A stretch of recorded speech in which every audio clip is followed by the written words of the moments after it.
नवादा में घर, समस्तीपुर में ससुराल, बिहार के धनकुबेर डीईओ की पत्नी के घर पड़ा छापा तो मिली हैरान करने वाली चीज।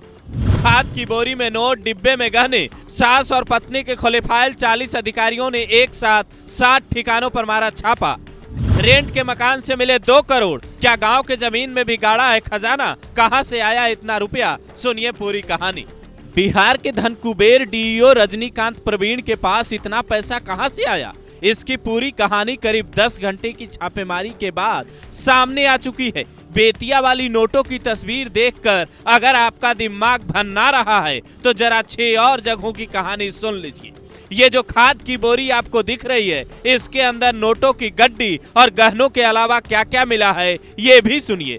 सिर्फ डीईओ साहब ही नहीं बल्कि उनकी पत्नी भी धनकुबेर निकली। मधुबनी जिले के सीकरी वाले घर पर जब विजिलेंस की टीम के 5 अधिकारी पहुंचे तो उन्हें भारी मात्रा में नोट वहां भी बिखरे मिले। डीईओ की पत्नी से जब अधिकारियों ने पूछताछ की तो पता चला वो वहां किराए के मकान में रहती है। डीईओ साहब का आना जाना भी वहां लगा रहता था। प्राइवेट स्कूल के कई शिक्षकों को भी इसी मकान में किराए पर रूम दिलवाया था। करीब 93,000 रुपया किराया मकान मालिक का बाकी है। अब घर में नोटों की गड्डियां छिपा कर रखने वाली डीईओ की पत्नी ने किराया क्यों बाकी रखा था, इसके पीछे की कहानी क्या है, ये विजिलेंस के अधिकारी खंगाल रहे हैं। पत्नी के पास से कई दस्तावेज भी अधिकारियों ने बरामद किए हैं। खबर है डीईओ साहब के रेंट वाले आवास से भी करीब 3 करोड़ रुपए अब तक जब्त हुए हैं। बाकी के 6 ठिकानों से कई दस्तावेज मिले हैं, जिसके बाद डीईओ को सस्पेंड कर दिया गया।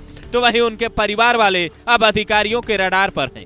शायद आप ये जानकर दंग रह जाएं कि डीईओ का पूरा परिवार ही शिक्षा विभाग से जुड़ा है। इसीलिए पटना से पहुंची 40 अधिकारियों वाली विजिलेंस टीम ने एक साथ करीब 7 अड्डों पर छापा मारा, जिसमें पहला था पश्चिमी चंपारण जिले का बेतिया, जहां डीईओ साहब रेंट के मकान में रहते थे। दूसरा था समस्तीपुर, जहां इनका ससुराल है और इनकी पत्नी सुषमा शर्मा रहती हैं। जबकि तीसरा और चौथा था समस्तीपुर का बगहा एरिया और दरभंगा जिला, जहां इनकी पत्नी प्राइवेट स्कूल चलाती हैं। इसके अलावा 5वां था मधुबनी, जहां डीईओ साहब पहले पोस्टेड थे। वहां भी कोई खजाना छिपाया था या नहीं, ये देखने विजिलेंस की टीम गई थी। समस्तीपुर और बगहा में 2-2 जगहों पर विजिलेंस ने छापा मारा। इस तरह डीईओ साहब के कुल 7 ठिकाने जांच की जद में थे और वहां से जो जो जानकारी मिली उसे देख जानकर आंखें फटी की फटी रह जाएंगी।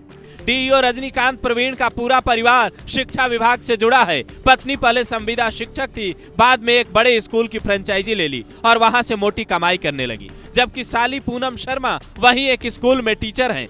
सास निर्मला शर्मा टीचर से रिटायर्ड हैं। डीईओ साहब की कारस्तानी की वजह से अब सब जांच की घेरे में हैं। किसके पास भ्रष्टाचार का कितना रुपया गया, इसकी जांच हो रही है। पता ये भी चला है कि नवादा वाले घर में इनका आना जाना न के बराबर था, लेकिन दोनों पति पत्नी इतनी अकूत संपत्ति होने के बाद भी रेंट के मकान में क्यों रहते थे?